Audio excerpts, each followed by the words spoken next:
সকাল সকাল ঘুম থেকে উঠেই দেখো এখন বাজে প্রায় 6টার মতন। আমি চলে এসেছি ফুলগুলো আগে তুলে নিতে। আগে সবার আগে ফুলটা না তুলে নিলে না বেলায় ফুল তুলতে আর ইচ্ছা করে না, কেন বলো তো, ফুলগুলো নেতিয়ে যায়।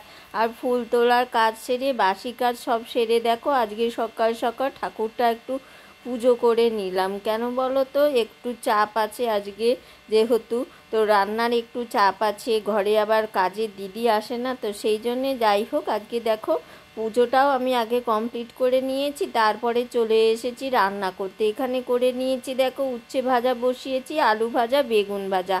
আর আজকে করব দেখো এই যে কাঁচকলাগুলোকে না সেদ্ধ করে রেখেছি, আর তার সাথে করে নিয়েছি একটু লঙ্কাও সেদ্ধ করে নিয়েছি, আর চিনির বদলে রেখেছি বাতাসা দিয়ে। এটাকে না আজকে একটু কোপ্তা করব। কাঁচকলার কোপ্তা খেতে কার কার ভালো লাগে অবশ্যই কিন্তু কমেন্ট করো তা তোমরা। আর দেখো দাদাকে বলেছিলাম ধনেপাতা আনতে, কি সুন্দর না দেশি ধনেপাতাগুলো, এত সুন্দর দেখে লোভ লাগছে।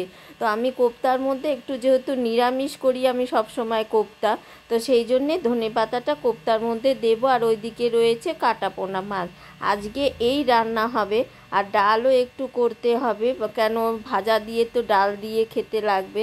তো সেই জন্যে দেখো এখানে ইন্ডাকশানে বসিয়ে দিয়েছি ডালটা, আর এদিকে আমি তাটাকে রেডি করে নিয়ে বড়ার আকারে দেখো আমি কড়াইতে তুলে দিচ্ছি, দিয়ে এরকম ডুম করে ভেজে নেবো। এই কোপ্তাটা না ভাজাটা করলে মোটামুটি তোমার ডাল দিয়েও কিন্তু খেতে দারুণ লাগে। আমি তো কি করি জানো, ভেজে আগে একটা টেস্ট করে দেখি, দারুণ কিন্তু খেতে লাগে গো।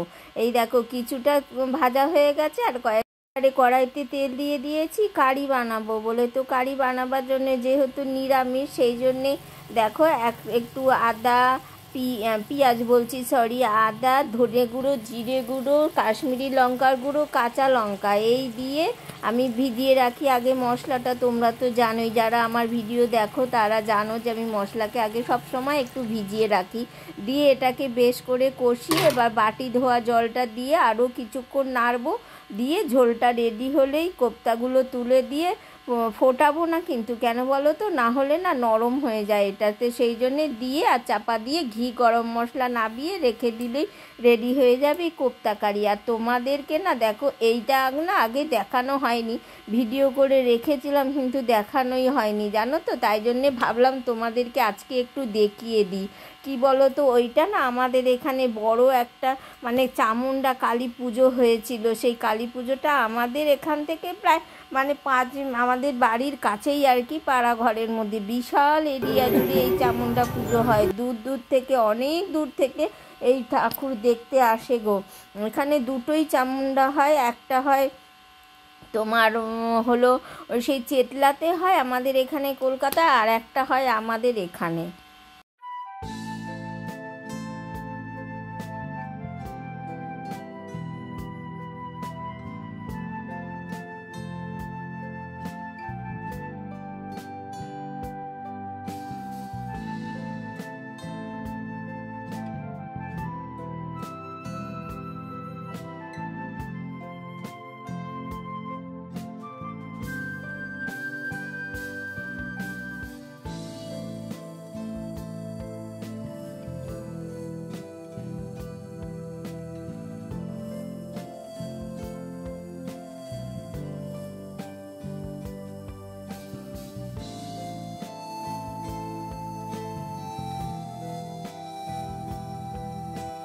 এদিকে দেখো চাল ধোয়া জলগুলো না আমি একটা বাটিতে করে রেখে দিই, এই যে দেখছো সব স্টক করি চাল ধোয়া আনাজ ধোয়া জল। এই জলগুলোকে না আমি গাছেতে সার মানে ব্যবহার করি যাতে একটু সার পায়। আর এই দিকে দেখো আজকে আমি না কি করেছি, মঞ্জু দিদি আমাকে বলেছিল একটা ফেস প্যাকের কথা বাড়িতে বানানোর জন্যে, মানে দেখেছিলাম ভিডিওতেও না, তো সেই জন্যে দেখো চাল, ডাল, মধু নিয়েছি আমি, চিনির বদলে নিয়েছি বেসন, আর নিয়েছি সামান্য পরিমাণে কফি আর নারকেল তেল, সব মিলিয়ে একটা ফেস প্যাক তৈরি করলাম মুখে মাখার জন্যে। নারকেল তেলটা আমি এমনি ঘরে সাধারণ যে নারকেল তেল ব্যবহার করি আমরা প্যারাশুটের, আমি সেই নারকেল তেলটাই ব্যবহার করেছি।